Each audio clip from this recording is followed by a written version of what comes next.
Formulations is a very complex thing. There's two types of formulators, those that do and those that don't. The ones that don't are simply mixologists. You know, anybody can take a bunch of stuff and throw it in a blender and mix it up. You probably do that at home, mixing up your protein shakes, a little bit of ice cream, yogurt, fruit. There you go. Next time, you know, whatever you feel like goes into it. That's what a lot of these internet formulators do. Nothing more than just guessing and putting things together. I've been formulating for over 38 years, and formulations, doing formulas properly is really a science. You need to know the molecular structure of each ingredient.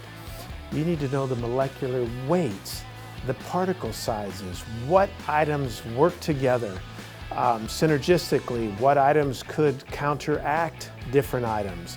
You have things like the Maillard reaction that could occur mixing certain amino acids together.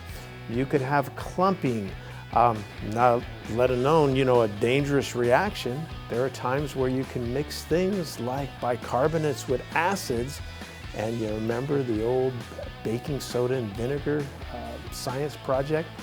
So there's a lot of chemical reactions that can also take place where you completely change what your starting components are. And you got to be careful about dosages.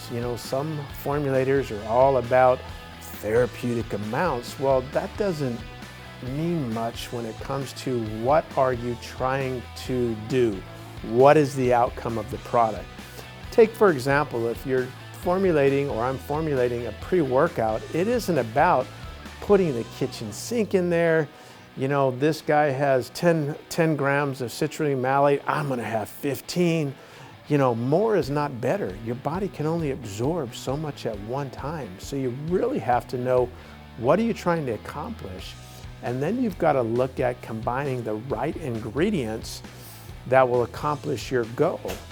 And that doesn't necessarily mean having the most amount of each of those ingredients in there. Now, we're not even talking about stimulants where people are putting so much caffeine in their product that, number one, it's dangerous, and as for athletes go, a lot of times that's very, very counterproductive.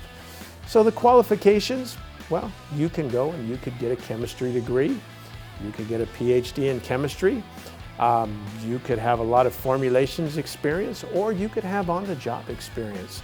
So again, there's a lot of ways to become an expert formulator, but I really think that the proof is in the pudding.